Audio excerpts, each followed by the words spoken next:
one of my, it's like, I feel like it's my hobby as well as my obsession in a way to know and learn about fats. One, because I feel that they've been misunderstood for many years.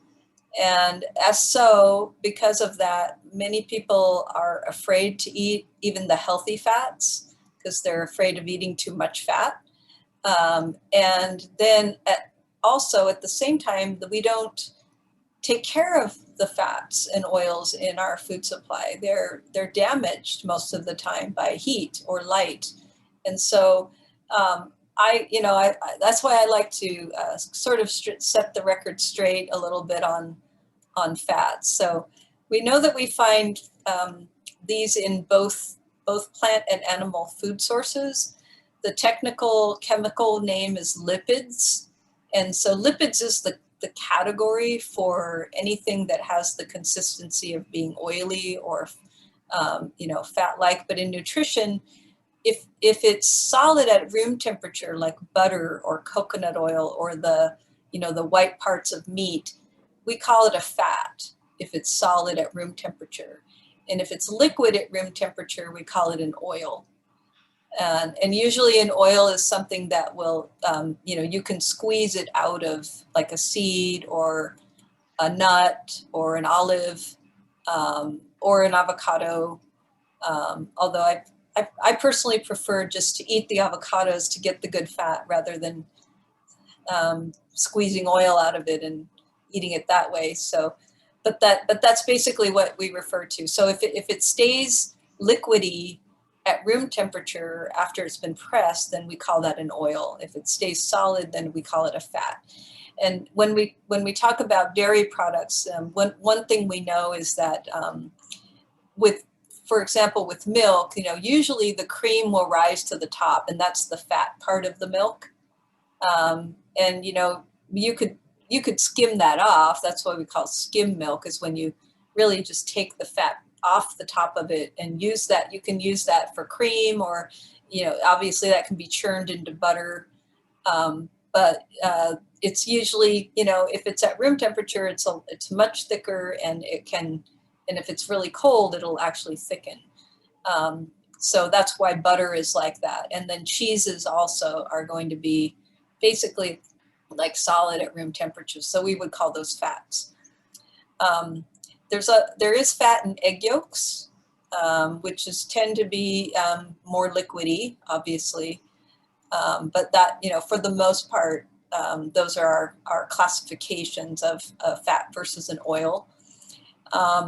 Fats provide flavor to our food, and they also provide a feeling of satiety. So they take longer to digest, and so they make us feel full for longer.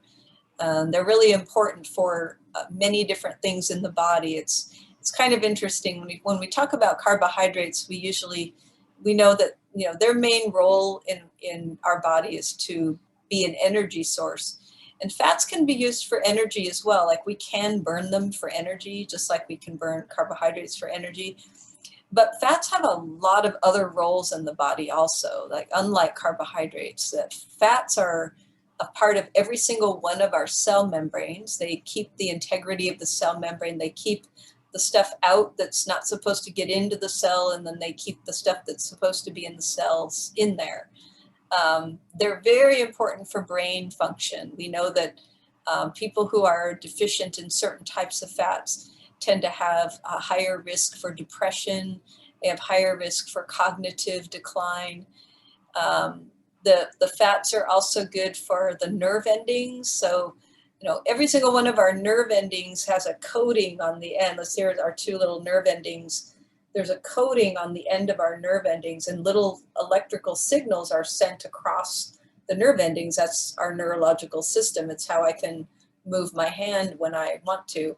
On the end of every nerve ending, we have a little sheath. It's called a myelin sheath, and it's made out of fats. Our fats protect our internal organs. When we have an accident, if we fall down, if we somehow have an impact to our body, if we didn't have that little protective layer of fat around our internal organs, they would become much more injured. And then the fats regulate our body temperature. They can help us from getting too cold. Not that we can't get too cold if we're in a freezing temperature, but that it does help to keep us warm. Fats are the starting material for making our hormones. So, you know, we make all sorts of hormones in our body. We make estrogen, we make testosterone, we make progesterone, we make cortisol, we make insulin even, you know, and fats are the source of they're the beginning material, basically the starting material for making hormones. So interestingly enough, you know, we went in our country, we went through a whole, you know, decade or two of doing low-fat dieting.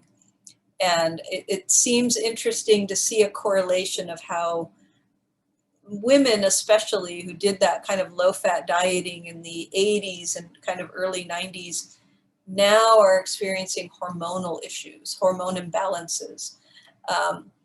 And it could just be that, you know, they just didn't have enough fat on hand to create their hormones that they're supposed to.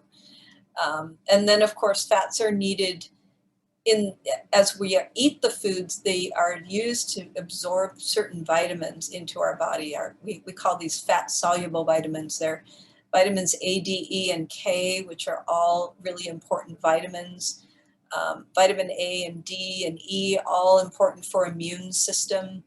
Vitamin K, important for bone health, and also important for to stop bleeding. Like if you get a cut, your blood starts to clot a little bit on the outside of the skin.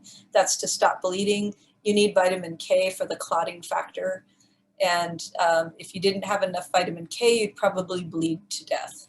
So it's a very, you know, all these important vitamins, they need fat to be able to be absorbed into the body. So I would also say that, you know, people on low-fat diets for long periods of time are also then deficient in their fat-soluble vitamins, and we may tend to see some issues associated with that. So lots of important reasons. I always say people are afraid to eat the fats, but they're probably more afraid to eat the good fats, and, you know, at the expense of, they're afraid to eat fat at the expense of the good fats, the ones that do all this good work in the body.